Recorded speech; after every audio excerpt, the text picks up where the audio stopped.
की मौत की जिम्मेदार तू तू। बस चाचू बस, बहुत हो गया। कोमल को मैंने नहीं, आपने मारा है, आपने। बहुत कोशिश करती हूँ कि आंसू ना आए, लेकिन पता नहीं कहां से आ जाते। मारे बापू इंसान न है, हैवान है हैवान। उसे पति और पिता कहलाने का कोई अधिकार न है। सचिन एक बात बोलो, तुम तो मने छोड़ के कहीं ना जाओगे ना? तुम हमेशा मेरे साथ रहोगे ना?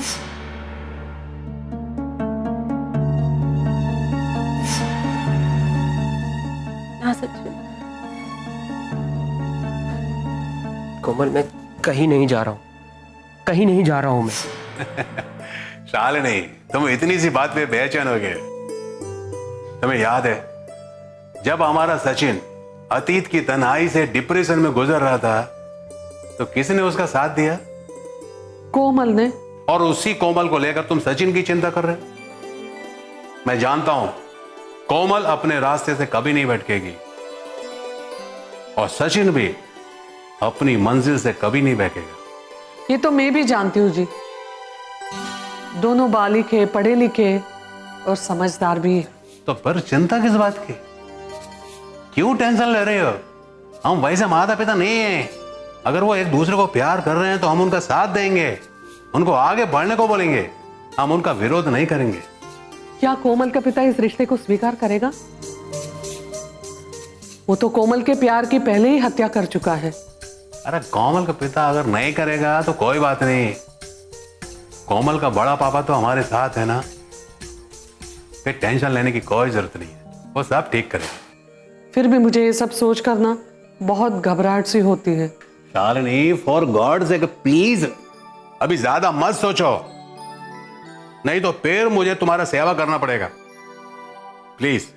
है अभी रात बहुत हो गया, चलो सो जाते। आ जाओ सारे।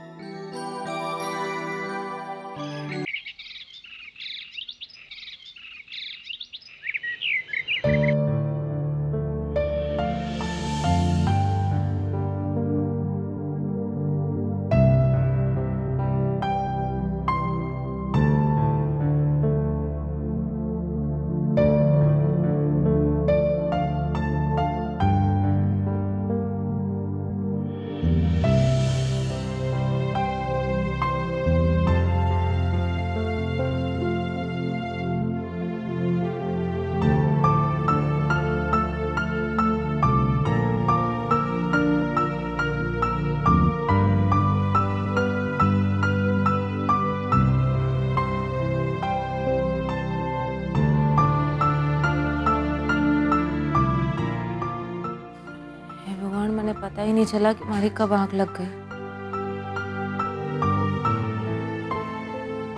बस सचिन भी यहीं सो गया, शायद उन्हें रात को सुलाते सुलाते सो गया होगा।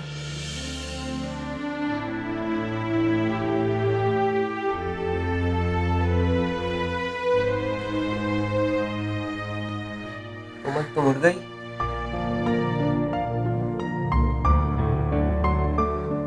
वो सॉरी, मैं कल रात को तुम्हें तुम्हारा डर दूर करने आया था और पता नहीं कब मेरी आंख लग गई। कोई बात ना सचिन, सारी गलती तुम्हारी है। ना मैं रात को डरती, ना तुम्हारे कमरे में आते, और ना ये सब। सॉरी सचिन, हमारी वजह से तुम बहुत परेशान हुए होंगे ना। मैं जरा फ्रेश होके आता हूँ कोमल।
बड़े पापा,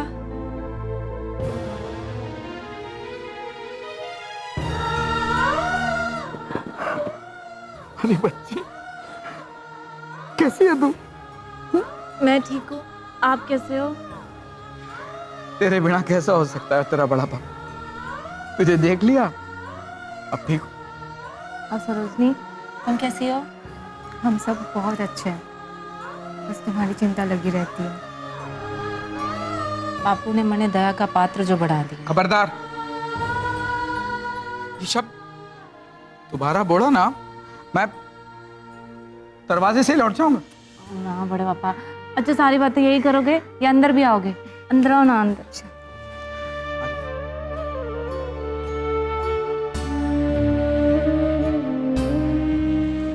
घर में सब कैसे हैं?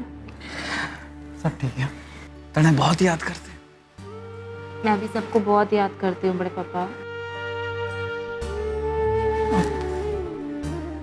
तेरी आंखें कैसी लग रही है? मतलब रात को ठीक से सोई थी ना? कोमल, तेरी तबीयत तो ठीक है ना? बड़े पापा, मैंने ना रात को बहुत डरावने डरावने सपने आते हैं, जिसकी वजह से नींद ही खुल जाती है हमारी। थारी गलती ना है बेटा।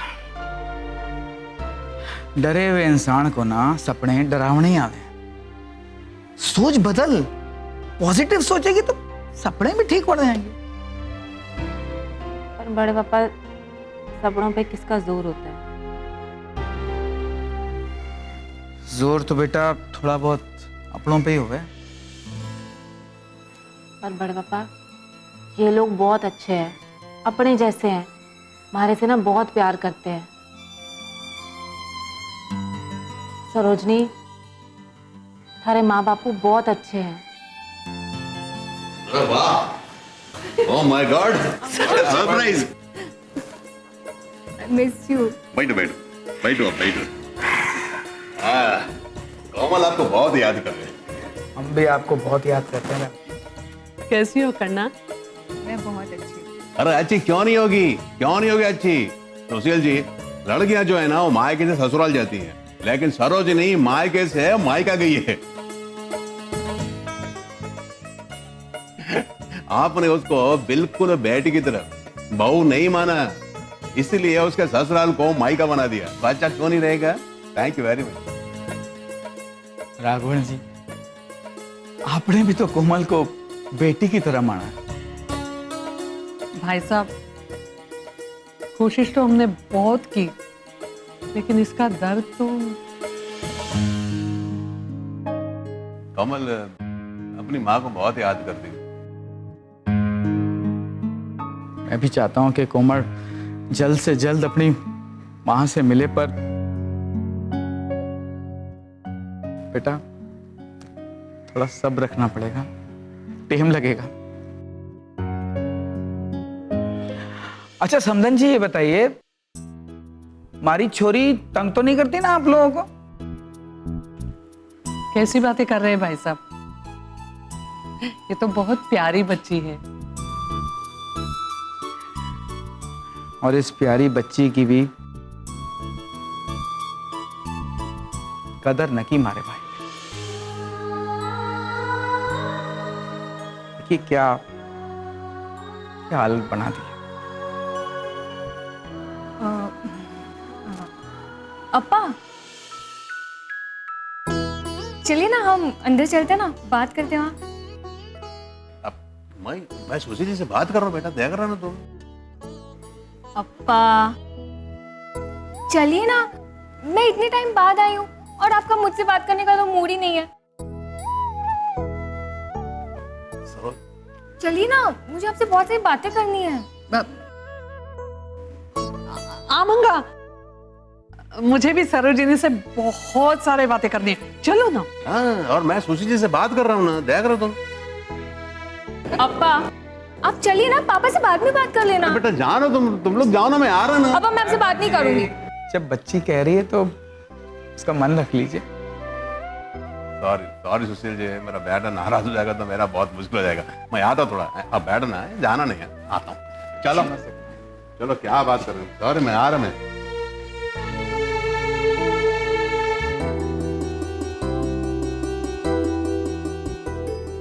अब बता, ऐसा कौन सा डरावना सपना देखा हमारी छोरी ने जो आंखें इतनी सूजी गई? अरे पापा, हमारे सपने में सिर्फ माँ ही आती रहती है। हमें बड़ी याद आती है माँ की। बेटा, तो स्वाभाविक सी बात है। इंसान का मन जहां लगा रहता है ना, जिसको इंसान याद करता है, सपने में वही दिखता है। और तू चिंता ना कर अपनी माँ की, ठीक है वो। लेकिन बड़े पापा, मैं कैसे चिंता ना करूं? मैं समझ सकती हूँ कि माँ की क्या हालत हो रही होगी। जिनकी बेटी उनसे दूर हो गई हो, उन पे क्या बीत रही होगी, मैं समझ सकती हूँ। देख बेटा, तू माँ की तो चिंता ही मत कर, उसके पीछे सारा परिवार खड़ा है, मैं खड़ा हूं। देख बेटा, जीवन किसी का कभी भी सीधा नहीं चलता। ईसीजी देखा है तूने? ईसीजी की लाइनें भी टेढ़ी मेढ़ी चलती हैं। टेढ़े मेढ़े का मतलब यही है कि जीवन चालू है। जिस दिन ईसीजी की लाइन सीधी हो गई, समझ लो जीवन समाप्त। इसलिए हिम्मत रख, हौसला रख। तू तो हिम्मत वाली लड़की है। बड़े पापा, आपकी बातें मरने हिम्मत और हौसला तो देती हैं, लेकिन जब जब मैं बापू को याद कर... अरे भूल जा अपने बापू, जैसे इंसान किसी पूरे सपने को भूल जावे है ना, भूल जा उसे। वो तेरे पता नहीं कौन से जन्म के कर्म थे जो तेरे सामने आ गए बापू के रूप में। याद मत कर, खुश रहा कर बेटा। खुशी से ना हर बीमारी, हर परेशानी हल हो जावे। और तू दुखी रहेगी तो फिर तो राघवन जी, शालिनी जी, वो तुझे देख के दुखी नहीं होंगे? बड़े पापा, मैं किसी को दुखी नहीं करना चाहती। मैं सिर्फ और सिर्फ अपनी माँ से मिलना चाहती हूँ, बस। मैं भी तो यही चाहता हूँ बेटा, कि तू अपनी माँ से मिले, घर वापस आए। तो फिर मने घर लेके चलो माँ से मिलवाने के लिए, या फिर माँ को यहाँ लेके आओ हमारे से मिलवाने के लिए। बेटा, इस समय ये संभव ना है, तू भी जानती है। अगर संभव होता तो तुझे बोलने की जरूरत पड़ती है अपने बड़े पापा को। एक समय लगेगा, और अगर तू खुश रहेगी ना तो देखना ये समय यूं गुजर जाएगा। लेकिन आपके जैसी हिम्मत और हौसला मैं कहाँ से लेके आऊँ बड़े पापा, कहाँ से लेके आऊँ?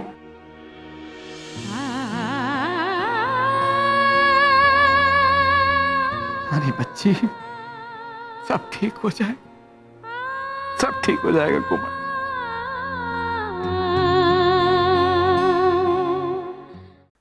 नीलम, मां बढ़ने वाली से इस चटपटी खबर को मैंने अपने पेट में दबाए रखा, जबान पे ताला लगा दिया मैंने। अब जब तक ये बात मैं किसी को बताऊंगा नहीं, ये पेट का मरोड़ नहीं जाएगा। किसको बताऊं, किसको बताऊं? हाँ, चाय की दुकान। ये चाय की दुकान ना गांव की पार्लियामेंट से कम ना से। यहाँ बड़े बड़े धुरंधर नेता अभिनेता जमा होते हैं। यहाँ मेरे पेट की बात जंगल में आग की तरह फैलेगी, और ये चटपटी खबर पूरे गांव में फैल जाएगी। इससे बड़े पेट में और मरोड़ आए, चल के खबर बता दे।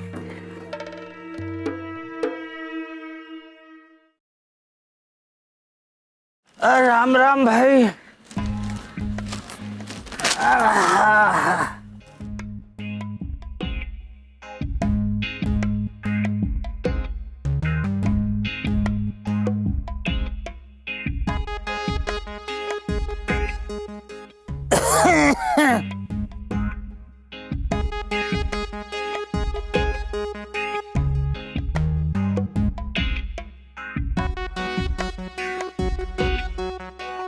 राम राम राम राम।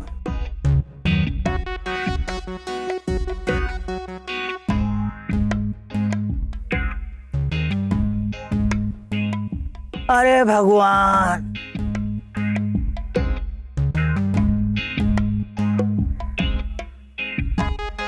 अरे भाई गुलाब, एक कप चाय तो पिला भाई। अभी लाया मुनीम जी गर्मा गर्म चाय।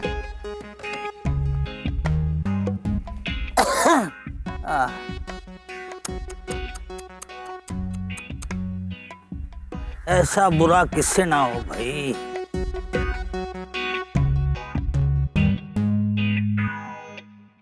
कैसे कैसे दिन देखने को मिल रहे हैं।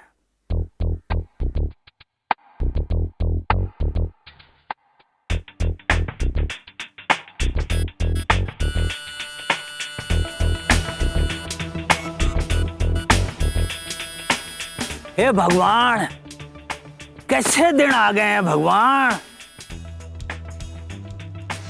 क्या बात है मुनीम जी, आपके चेहरे की बेचैनी तो खेत में लगी घास की तरह बढ़ती जा रही है। अब अपने जुबान के हाशिए से ये बेचैनी की घास काट लीजिए, नहीं तो तकलीफ और बढ़ जाएगी। अरे भाई रामलाल, एक तू ही है जो मेरे दिल का दर्द महसूस करता है। अरे बात मन की हो या आत्मा की, जो कहना है कह दीजिए। देख भाई रामलाल, अब तू तो जानता है मैं गांव का कितना भला सोचता हूँ। मुनीम जी सफेद झूठ बोल रहे हैं। अब अपने दुख से ज्यादा दूसरों के सुख में दुखी होता हूँ। अब मेरा मतलब है दूसरों के दुख से दुखी होता हूँ। मैंने हमेशा गांव के भले के लिए सोचा है, इसलिए गांव की चिंता करते करते मैं दुबला हो रहा हूँ। अरे मुनीम जी, हम सबको पता है कि आप गांव के कितने बड़े हितैषी और शुभचिंतक हैं। अब आप वो बताइए जो आप यहाँ बताने आए हैं। अरे मेरी बात को हल्के से मत लो, मैं अपने गांव को बहुत प्यार करता हूँ, इसलिए इधर उधर की बात मैं इधर उधर करता हूँ।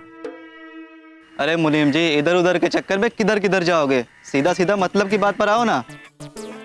देखो भाई, मतलब की ये बात से कि हमारे गांव की जनसंख्या में वृद्धि होने वाली है, एक नया मेहमान आने वाला है। मेहमान?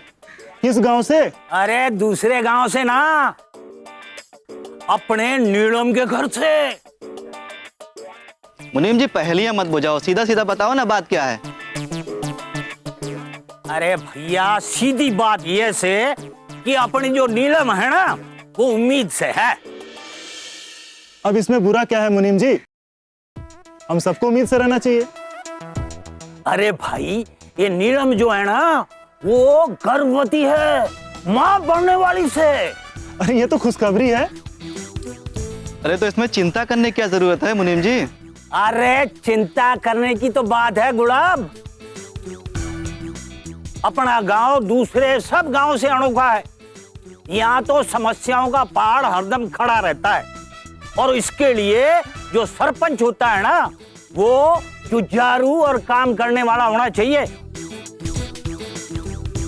देखो भाई, अभी तो नीलम के आराम करने के दिन आ गए हैं। वो ममता का बोझ लिए कहां कहां घूमती फिरेगी, गांव की समस्या को कैसे सुलझाएगी, गांव की आप बीती कैसे सुनेगी, इसी बात से तो मैं परेशान हूं। अरे आप शैतान हैं, इसलिए परेशान हैं। अब आप अपना ये शैतानी दिमाग चलाना बंद कीजिए और हमारी सरपंच के खिलाफ कोई षड्यंत्र मत बनाइए। पूरा गांव उनके साथ है। हाँ, हम सब नीलम जी का सहयोग करेंगे और सब गांव वाले मिलजुल कर गांव की समस्या का हल ढूंढ लेंगे। आप पराई आग में हाथ मत सेकिए मुनीम जी। सुना है चींटियों के पर निकलते हैं, आज तो मैंने अपनी आंखों से देख लिया। पहले इन भोले भाले गांव वालों को कितनी आसानी से बहका देता था, इनके दिमाग की सफाई करके अपने दिमाग की बात उनके दिमाग में डाल देता था। लेकिन अब तो ये होशियार हो गए हैं, इनके सर पे तो सींग निकल आए हैं और उससे ही मुझे मार रहे हैं। इसका मतलब है कि नीलम का जादू गांव वालों के सर चढ़कर बोल रहा है। अरे मुनीम जी, आपके यहाँ से जाने से ही भलाई है, नहीं तो आपके इस शैतानी फितरत का पता गांव वालों को चल गया तो लेने के देने पड़ जाएंगे। अब जाइए यहाँ से। हाँ भाई। अरे मुनीम जी, चाय तो पीते जाइए, आपकी चाय तैयार हो गई। अरे तू ही पी ले भाई।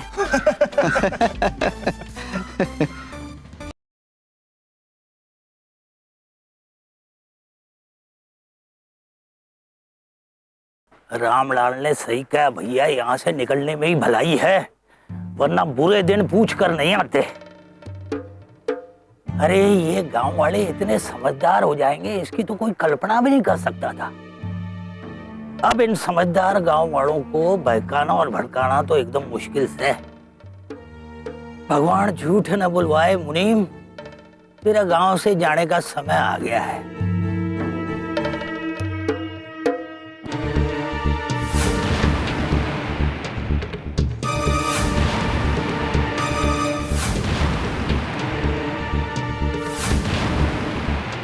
मुनीम जी ने भी विजय का डर दिखाकर गांव वालों को खूब डराया, पर वो कहते हैं ना कि किसी को इतना भी मत डराओ कि उसके मन से डर ही खत्म हो जाए। प्रकृति का नियम है, जब दर्द हद से बढ़ जाता है तो दवा बन जाता है। गांव वालों के साथ भी यही हुआ। अब वो मुनीम से नहीं डरते, ना ही उसके बहकावे में आते हैं। और ये बात शातिर मुनीम की समझ गया। जंगल में जब रंगे सियार की पोल खुल जाए तो वो जंगल छोड़ देता है। मुनीम जी ने भी यही किया।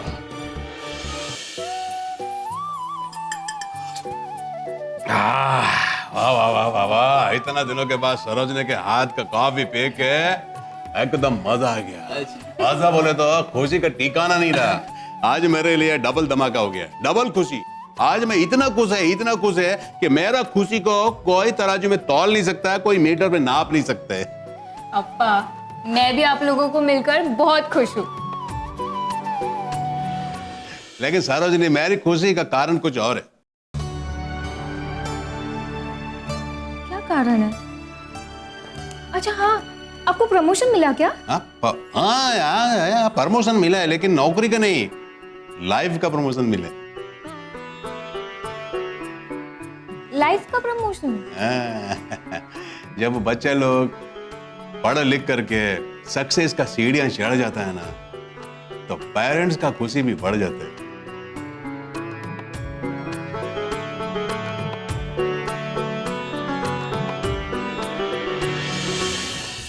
कोमल को इतना याद मत कर जिससे तू अपने आप को ही भूल जाए। काश कि ऐसा हो जाता कि मैं अपने आप को भूल जाती, क्योंकि कोमल को भूलकर खुद को याद नहीं रखना चाहती चितानी जी। मैं जानती हूँ, सब जानती हूँ मैं। कोमल के याद में केवल तू ही ना, तारी आत्मा भी तड़पती है।